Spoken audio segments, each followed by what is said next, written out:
네, 오늘 말씀은 누가복음 2장 21절부터 40절까지입니다. 21절부터 40절.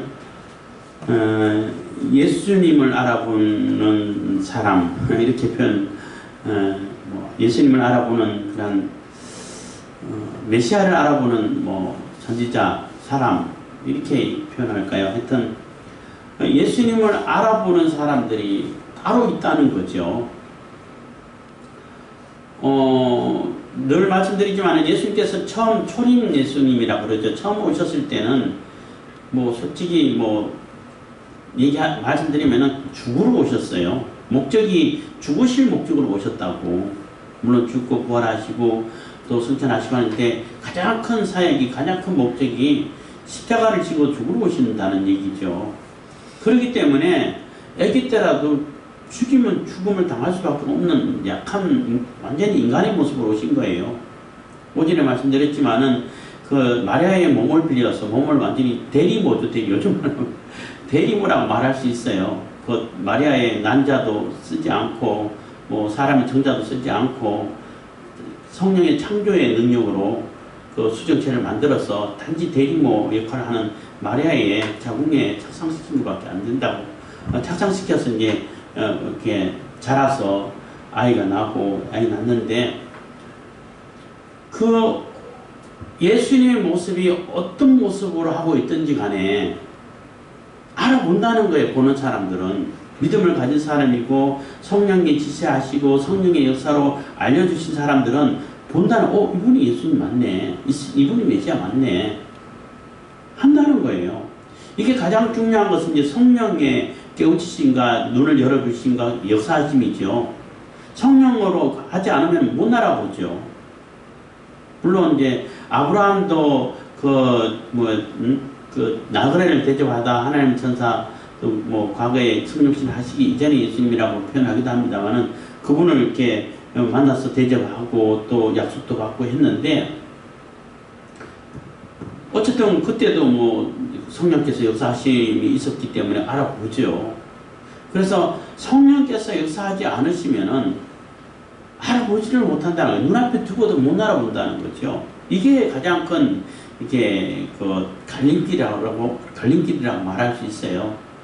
제가 또 자주 이렇게 천문학 얘기를 자꾸 하게 되는데, 왜냐하면 1차 일반 계시의 영역이 있다 보니까 그게 무시할 수 없고, 거기서 모든 종교가 출발했다 이렇게 주장하고 또 많은 듣는 사람들이 많이 있고 하다 보니까 그것을 자꾸 연관시키는데, 아무리 천문학을 가지고 세세하게 상징화 시켜놓고 하나님께서 미리 기록해놓고 천문학에 기록을 해놨다 할지라도 그것을 이게 바로 예수님을 향해서 하는 얘기구나, 예수님이 하신 일을 다 세세하게 이미 그 별자리를 통해 가지고 상징화 시켜놨고 또 그것을 이해할 수 있도록 사람들에게 지혜를 허락하셨구나 라고 생각하면은 예수님이 맞네 이렇게 되는데, 성령께서 눈을 열어주지 않으시면은 아무리 열심히 연구를 하고 세밀하게 연구를 했다 하더라도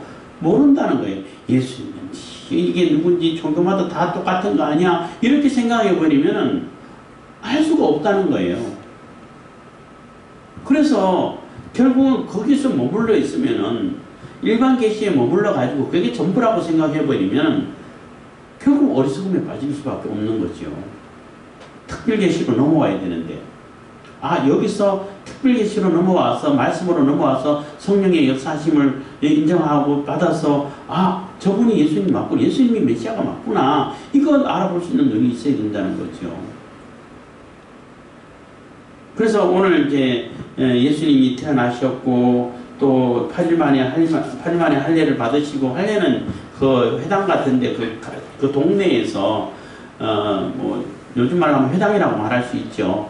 거기서 율법을 초등학생들 가르치듯이 가르치기도 하고 또 사소한 할례 하면은 그것도 이렇게 시행을 하고 율법을 최소한 준수할 수 있는 최소단위이고, 그러고 나서 이제 33일, 아들을 낳으면 33일 동안 이제 집에 있어야 돼. 머물러야 되고 정결예식을 해야 되는데 30일이 끝나면은 예물을 가지고 마리아가 이제 정결예식을 해야 돼. 그때 예루살렘에 올라가요.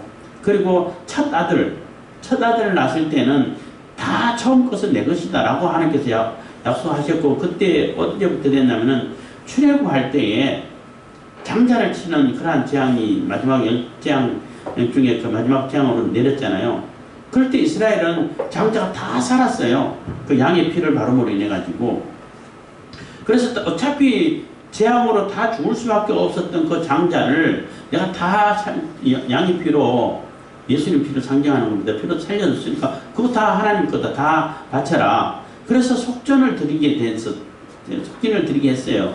그러다가 이제 레위 사람이 제사장 지파로 이렇게 나눠지고, 숫자도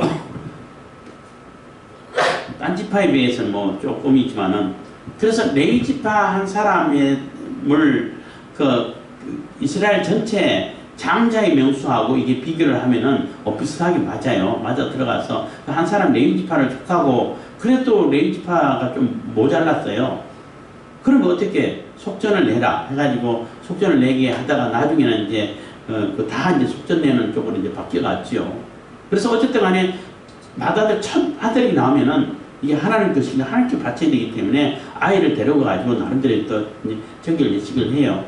또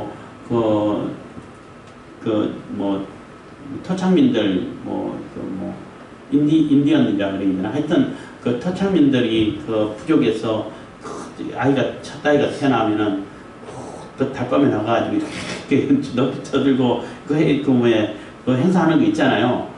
그것도 나름대로 같은 계열이나 같은 비슷한 그런 그 근본적인 그런 맥락에서는 통하는 얘기가 있다고 봐져요. 그것처럼 하나님께 바쳐야 된다는 거죠. 그래서 마리아와 요셉은, 마리아만 딸랑 보낼 수는 없잖아요. 뭐 애기도 데리고 가야지고 하고, 또 요셉도 같이 그 부모가 아이를 데리고 성전에 올라가가지고 정결 예식을 하기 위해서 또 가난하기 때문에 그 비둘기 가지고 제사를 드리는 거예요. 가난한 자는 비둘기를 해라. 그보다 더 가난한 자는 산비둘기, 집비둘기는 사야 되니까, 산비둘기는 잡아오면 되니까, 이렇게 산비둘기를 들고 또 이렇게 어린 방구 둘로 했는데, 여기 방구하는 거는 이제 비둘기 새끼를 얘기하는 거, 산비둘기 새끼를 얘기하는 겁니다. 그래서 제사를 드리려고 그 아이를 데리고 뚝 들어가는데, 그때 마침 시몬이라는 그런 약간 늙은 선지자가 있었어요. 그 선지자가 보고 감탄을 하는 거예요. 하나님께서, 성령께서 내게 하나님이, 그러니까 이스라엘의 구원을 보기 전에는 너 안 죽을 거다 이렇게 약속해 줬는데 진짜 눈으로 봤다는 거예요. 메시아를 봤다는 거예요. 이 아이가 그 메시아구나 하고 감탄을 하고, 이제는 내가 평안히 주님께로 돌아가겠습니다 하면서 그 아이에 대해서 예언하는 얘기가 쭉 나오는 거예요. 그리고 또 아셀 지파의 한 바누엘이라는 바누엘의 딸 안나라는 그런 과부가 있었는데, 여선지자죠. 이분은 나이 매우 늙었다 하기 때문에 우리 한글 개혁 성경에서 번역한 대로 그게 맞지 않을까 싶은 생각도 들어요. 그래서 옛날에는 조언을 했기 때문에 한 14살이면 결혼한다고 그래요. 14살이면 결혼하고, 그보다 17살에도 하겠지만 14살에 결혼했다 할지라도 7년간 살았으니까 21살에 과부가 됐어. 근데 84년 동안 했으면은 이 나이가 100살, 105살 되나요? 100살이 넘어요. 그러니까 매우 많다고 했기 때문에 그게 맞지 않을까. 그래서 이건 너무 나이가 많지 않을까 해가지고 어떤 때는 또 그렇게 해석을 해요. 7년이 되고 과부된 지 84해, 그러니까 지금 84세까지 이렇게 성전에서 기도하면서 금식하면서 살았다. 이렇게 84세로 이게 기록하 84세에서 85세대 가는 이렇게 해서 해석하는 사람들도 있어요. 뭐 어떤 게 맞는지 정확하게 단정하기는 어렵지만은 너무 매우 늙었다고 했기 때문에 100살 넘었지 않습니까? 100살을 넘었던 84세가 됐든 간에 알아본다는 거죠. 이분이 메시아구나 알아본다는 거예요. 그래서 이렇게 메시아로 알아보는 사람이 있는가 하면은 그 메시아가 어떠한 중요한 역할을 하고 얼마나 우리에게 감사하고 큰 선물인지를 알지 못하고, 그 메시아 유대인으로 오신 그 왕, 마태복음은 왕으로 오신 예수님을 이렇게 쭉 설명해가고 있는데, 그 증거를 해가고 있는데, 그 왕을 없애려고 죽이려고 달라들고, 또 거기에 또 뭐 서기관들, 제사장들 협조하고, 그래서 뭐 헤롯이 그 베들레헴에 있는 그 지경에 있는 2살 아래에 있는 아이들 다 죽였잖아요. 죽였기 때문에 그 제사장들 요한복음 보면은 뭐 예수님하고 논쟁하는 게 나오잖아요. 나올 때에 이 사람이 나사렛 사람인데 어떻게 선지자가 되고 메시아가 될 수 있냐, 베들레헴에서 난다고 그랬는데 자꾸 베들레헴 얘기하잖아요. 근데 왜 베들레헴에서 예수님 태어났다고 생각을 못하냐 하면은 다 죽었잖아. 그때 2살 아래도 다 죽여버렸잖아. 죽었는데 어떻게 메시아가 될 수 있어요. 그래서 메시아가 났다는 얘기는 있었지만은 다 죽었기 때문에 없을 거다 이렇게 생각한 것이고, 그렇게 뭐 추측하는 거죠. 그렇게 추측할 수 있는 거고, 그래서 나사렛에서 예수님이 나왔으니까 나사렛 출신인가 보다 이렇게 생각하는 거죠. 그래서 아니라고 했는데, 어쨌든 간에 그러한 사람은 아무리 베들레헴에서 실질적으로 태어난 걸 봤다 할지라도 성령의 역사가 없고 자기 욕심으로 가득 차 있고 죄로 가득 차 있는 그러한 사람들은 못 알아본다는 거예요. 또 혹시 많을까 싶으면 죽이려고 한다는 거예요. 오히려 메시아를. 그래서 우리가 성령에 힘입어서 성령 충만함을 입어서 성령께서 보여주시는 그러한 지혜를 따라서 열어주시는 눈을 열어주시고 귀를 열어주심으로 인해 가지고, 아, 이분이 예수님 맞구나, 예수님이 메시아 맞구나. 아무리 설명해도 아직까지 유대인들은 이스라엘 공식적으로는 예수님을 메시아로 받아들이지 않아요. 선지자 중에 한 사람 이렇게 얘기한다고. 그 눈을 열어주는 때가 오지 않을까 싶은데 열어주셔야 된다는 거예요. 그래서 예수님을 알아보는 사람은 그렇게 많지 않다는 거죠. 그러니까 모든 사람들이 다 알아보는 것이 아니라 알아보는 사람만 알아본다는 거예요. 그러니까 성령께서 역사하시는 사람들만 알아본다는 거예요. 그래서 우리가 성령에 힘입어서 예수님을 메시아로 보고 이제 뭐 알아보고 그분을 영접한다는 것은 정말 말로 다 할 수 없는 큰 복이고 혜택이고 큰 은혜고 큰 선물이 되는 거예요. 그래서 아무나 알아볼 수 없다는 겁니다. 그래서 예수님께서 이렇게 결례를 행하려 올라갔는데 그 시몬이 그 아이를 안고 오는 요셉과 마리아가 아이를 안고 오는 걸 보고 그 아이를 안고 놀래서 과연 우리 성령께서 이렇게 지시하신 대로 죽기 전에 이스라엘의 구원을 보게끔 해주신다고 했는데 실질적으로 보아서 너무나 감동스럽다는 것을 이게 쫙 얘기를 해주고 있는 것입니다. 26절, 25절부터 예루살렘에 시몬이라 하는 사람이 있으니 이 사람이 의롭고 경건하여 이스라엘의 위로를 기다리는 자라. 이스라엘의 위로라는 얘기는 메시아를 얘기하는 겁니다. 성령이 그 위에 계시더라. 그래서 성령이 함께 하시고 성령 충만함을 입은 사람이란 거죠. 26절, 제가 주의 그리스도를 보기 전에 죽지 아니하리라 하는 성령의 지시를 받았더니 27절, 성령의 감동함으로 성전에 들어가매 마침 부모가 율법의 전례대로 행하고자 하여 그 아기 예수를 데리고 오는지라. 시몬이 아기를 안고 하나님을 찬송하여 가로되 주여 주제여 하는 거는 뭐 천지 만물을 지으신 그 주인이라는 얘기인 거예요. 조물주라는 얘기인 겁니다. 주제여, 이제는 말씀하신 대로 종을 평안히 놓아주시는도다. 이제는 이제 죽어도 여한이 없다는 거죠. 이 세상 떠나도 괜찮다는 겁니다. 봤으니까.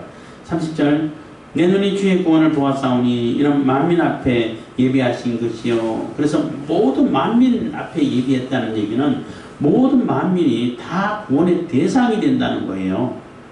이스라엘만 구원의 대상이 되는 게 아니라 유대인들만 대상이 되는 게 아니라 모든 인간은 다 구원의 대상이 된다는 겁니다. 그렇지만 모든 인간이 다 구원받지는 못하죠. 구원받지 않습니다. 그 택함을 입은 자들만 구원받습니다. 32절, 이방을 비추는 빛이요 주의 백성 이스라엘의 영광이니이다. 그래서 이방까지 환히 비추는 빛이고 주의 백성 이스라엘의 영광이고 이스라엘을 통해서 유대인을 통해서 왔으니까 큰 영광이죠. 그래서 그 율법을 맡아서 관리할 수 있고 예수 그리스도를 이 땅에 보내는 그런 통역 역할을 하고 메신저 역할을 하는 그것만 해도 얼마나 큰 영광인데 거기에 충실해서 그게 올바른 선민 사상을 가지고 있었으면 참 좋았을 텐데 이 이스라엘 유대인들은 자기만 구원받고 잘못되고 왜곡된 선민 사상이라고 그러죠. 자기들만 구원의 대상이고 다른 사람들은 구원 대상이 아니다. 이렇게 잘못된 왜곡된 신앙을 가지게 된 겁니다. 그렇지만 그렇지 않다는 거죠. 성령의 충만을 입은 사람들은 이방을 비추는 빛이고 주의 백성 이스라엘의 영광이 된다라고 고백하는 겁니다. 33절 그 부모가 그 아기에 대한 말을 기이 여기더라. 그래서 그 아기에 대해서 얘기할 때 정말 놀라고 있다. 야, 참 놀랍다. 물론 이 요셉도 그렇고 마리아도 그렇고 이 아이가 보통 아이가 아니다. 그 하나님께서 보내시는 아이다. 또 그 자기 백성을 자기 죄에서 구원할 자이다. 임마누엘을 이룰 수 있는 아이다라고 그 메시지를 받았잖아요. 받았지만은 한 번 받아가지고는 뭐 그런가 보다 하고 지내고 이렇게 왔는데 전혀 처음 보는 사람이고 처음 받는 그 사람이 보고 이렇게 아이에 대해서 찬송하고 감격을 하고 하는 걸 보고 굉장히 놀랬다는 겁니다. 놀라고 참 신기하다 이렇게 생각했다는 겁니다. 역시 천사가 보내준 말이 맞구나 이렇게 또 속으로 생각했겠죠. 34절입니다. 시몬이 저에게 축복하고 그 모친 마리아에게 일러 가로되 그래서 시몬이 저희에게 축복하는 얘기는 저희는 그 요셉과 마리아에게 축복했다는 얘기예요. 보통 아이가 나면 그 아이에게 축복하잖아요. 근데 감히 어떻게 시몬이 메시아로 오신 하나님께서 보내신 아들이고 하나님 제2성자 예수님이신데 그 예수님께 자기가 축복을 받아야 되는 거지 축복할 수가 없는 거죠. 그래서 그 부모를 축복하는 거예요. 나이 많은 보통 축복한다 그러면 주로 나이 많고 지위가 높고 하는 사람들이 축복하는 양들이 많으니까 반드시는 아니지만은 그러다 보니까 이 시몬은 그 부모를 축복하는 거예요. 그 아이 예수님을 축복하는 게 아니라 예수님의 축복을 받아야 되는 거지. 그래서 그 모친 마리아에게 일러가로되 이 아이는 이스라엘 중에 많은 사람이 패하고 흥함을 위하여 비방을 받는 표적이 되기 위하여 이 시험을 입었고 해서 이 아이는 이스라엘 중에 많은 사람들이 흥하냐 패하냐의 기준이 된다는 거예요. 예수님이 그것을 결정한다는 겁니다. 이 아이가. 그래서 표적이 되어야 그러다 보니까 많은 비방을 받고 미움을 받고 한다는 거죠. 그래서 그 표징이 되기 위해서 세웠다는 겁니다. 35절 이제 마리아에게 하는 얘기예요. 이게 35절 또 칼이 네 마음을 찌르듯 하리라. 이는 여러 사람의 마음의 생각을 드러내려 함이라 해서 이 칼이 네 마음을 찌른다는 게 굉장히 마음의 아픔 상처를 받는다는 거죠. 아이 때문에 이 아이 때문에 실질적으로 마리아는 요셉은 좀 일찍 세상을 떠나서 그것을 못 봤지만은 마리아는 예수님이 십자가에 달리는 것까지 다 봤어요. 그 얼마나 큰 고통이겠어요. 그래도 자기가 낳은 아들인데 육신을 보자면은 자녀가 죽으면은 그 마음에 묻는다고 했는데 그리고 또 요즘 북한 얘기를 하면 참 너무나 비참한데 그 한국의 동영상을 좀 봤다고 한국 뭐 영화를 좀 봤다고 또 뭐 노래 좀 듣고 이게 그걸 봤다고 해가지고 총살시키는 거예요. 그것도 총살시킬 때 공개 총살 아닌데 그 부모를 제일 앞에 세워놓고 아이를 총살시켜 그것도 충격인데 거기서 바로 또 불을 태워서 그냥 죽이니까 그 부모가 어떻게 견딜 수가 없겠어요. 그러다 혼절하고 기절하고 이런 것을 들었는데 참 빨리 그런 상황이 끝나야 돼. 이 북한 정권을 무너뜨리고 그 북한 그 주민들을 빨리 해방시켜야 돼요. 이대로 놔두면 안 돼. 그래서 자꾸 북한 정권을 도우려고 하는 지금 이 정부랑 또 여당이 계속 이어가면은 그거 어떡하겠어요. 그거 어떻게 해방이 돼. 빨리 이제 복음이 들어가서 해방되고 자유를 얻게 해줘야죠. 북한도 자유를 얻게 해주고 중공도 그 인민들이 얼마나 고통을 당하고 있어요. 자유를 해방시켜줘야지. 그래서 중국도 무너지고 쪼개져야 돼요. 그러한데 그 십자가에 달려 그 정말로 고통받는 그 상황을 다 본다는 것이 얼마나 괴롭겠어요. 그거 다 본다는 얘기죠. 그래서 칼로 네 마음을 찌르는 것처럼 고통을 당할 것이라는 겁니다. 이 아이 때문에. 이런 여러 사람의 마음의 생각을 다 드러내기 위해서 얼마나 사람들이 죄악이 많고 악하고 악도하고 잔인한 것인지 다 드러내기 위해서 그렇게 십자가를 지신다는 겁니다. 그렇게 축복을 해주고 끝나고 또 이제 아셀 지파 바누엘의 딸 안나라는 선지자가 있어 나이 매우 늙었더라. 그가 출가한 후 7해 동안 남편과 함께 살다가 가부된 지 84년이라.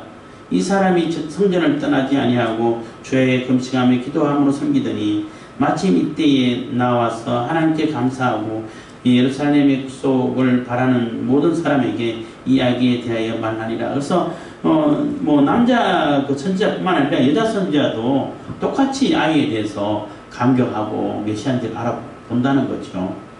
그래서 그 아이에 대해서 예언을 해주고 축복 또 그 부모에게 축복해주고 그 아이가 어떤 일을 할 것인지 또 다 사람들에게 얘기를 했다는 거죠. 그래서 남자냐 여자냐 요즘 뭐 남자냐 여자냐 자꾸 막 그 뭐 남녀 갈등을 유발시켜가지고 아주 뭐 절정을 이루는 그런 상황까지 왔는데 남자냐 여자가 문제가 아니라는 얘기예요.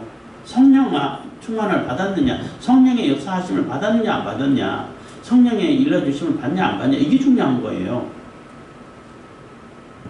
여자를 해갖고 무조건 뭐 취직시켜야 되고 무조건 뽑아야 되고 그 일의 특성도 모르고 목적도 모르고 경찰이 뭘 하는 일인지도 모르고 무조건 여자를 해갖고 뽑아놓고 치안에 뭐 도움 하나도 안 되고 오히려 세금만 깎아먹고 오히려 우리 불편하게 만들고 시민이 안전이 위협당하는데 또 도망가 버리고 그게 뭐냐는 겁니다. 경찰은 경찰 일을 할 수 있는 사람을 뽑아야죠. 소방관은 소방관 일을 할 수 있는 사람을 뽑아야 되는 거예요. 남자가 잘하면 남자를 뽑고 여자가 잘하면 여자를 뽑고 이 회사도 마찬가지예요. 그 능력을 보고 뽑는 거지. 여자라 해서 안 뽑고 남자라 해서 뽑나? 여자도 일 잘하면은 월급 많이 주고 뽑아요. 남자도 일 못하면은 잘라내. 그래야 이 사회가 발전해 가는데 무조건 여자라고 얼마 동안 해야 돼. 너무나 이게 잘못된 생각인 것입니다. 그래서 남자냐 여자가 문제가 아니라 예수님 알아보는 것도 성령의 힘, 이번 성령의 감동을 받았냐 안 받았냐, 성령이 함께 하시냐, 지시를 받았냐 안 받았냐, 성령께서 깨워주시는 그러한 그 지혜가 있냐 없냐, 이게 중요한 거예요. 그럴 때 나이 많든지 적든지 간에 예수님을 알아본다는 것입니다. 그리고 39절 주의 율법을 좇아 모든 일을 필하고 갈릴리로 돌아가 본 동네 나사렛에 이르니라 해서 여기서 바로 이제 갈릴리로 가서 나사렛에 갔다라고 얘기하면서 애굽에 피신했다는 그런 얘기는 다 생략을 하고 있습니다. 그 과정에는 또 긴 뭐 얼마의 시간이 있을 겁니다. 40절 아기가 자라며 강화해지고 지혜가 충족하며 하나님의 은혜가 그 위에 있더라. 그래서 아이가 자라는 동안에도 하나님의 은혜가 늘 있고 지혜가 충족해가고 점점점 자라가는 모습 보이고 12살에 성전 올라갔던 일도 있고 이렇게 할 때마다 예수님이 갓난아기라 할지라도 갓난아기라서 못 알아보고 아이라 해서 못 알아보고 그게 아니라 갓난아기든지 아이든지 뭐 청년이든지 뭐 청소년이든지 청년이든지 예수님은 다 알아볼 수 있다는 거예요. 알아볼 수 있는 사람은. 예수님을 알아보는 눈을 가진 사람, 지혜를 가진 사람, 귀를 듣는 사람은 그 음성을 들을 줄 알고 볼 수 있는 눈이 있다는 거예요. 안 보인다는 얘기는 아무리 뭐 오늘을 뭐 돌이라는 어떤 사람이 있는데 근데 그분도 나름대로 학자죠. 학자고 나름대로 천재성이 있어요. 공부 참 많이 하고 또 뭐 헬라어를 뭐 원어를 줄줄줄 읽으면서 바로바로 해석하는 그러한 능력도 있어요. 그런데 예수님을 알아보는 눈이 없어. 구원의 진리를 못 깨달아. 그래서 또 3세기에 쓰여진 그 뭐 도마복음인가 뭐 하여튼 그 외경도 아니고 위경이에요. 그걸 가지고 기독교의 패러다임 바꿔야 된다고 그러고 성경을 바꿔야 된다고 얘기하고 그런 얘기를 하고 있는데 그게 옳은 얘기일 수 있겠어요? 성경이 뭔지도 모르는데. 그만큼 공부를 많이 하고 뭐 지식이 충만한 사람이 있다 하더라도 못 알아보는 사람은 못 알아봐요.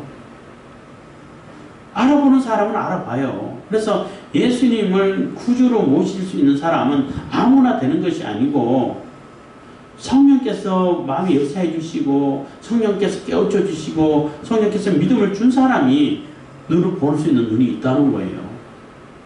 그래서 예수님이 어떤 모습으로 오시든지 뭐 그런 예화 많잖아요.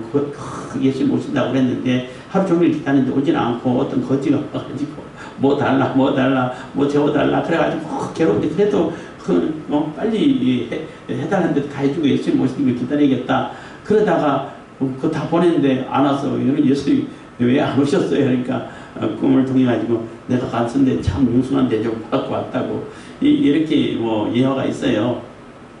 그런 모습으로 와도 예수님을 알아본다는 거죠. 알아볼 수 있는 자들은 물론 예수님을 제대로 알아보고 그 대접한 건 아니지만 그 예화에서는 그리고 또 예수님 부활하신 후에도 사람들이 잘 처음에는 못 알아보다가 또 이렇게 성경을 풀어주고 깨우쳐주고 하니까 예수님이시네? 알아본다는 거죠. 깨우쳐줄 때.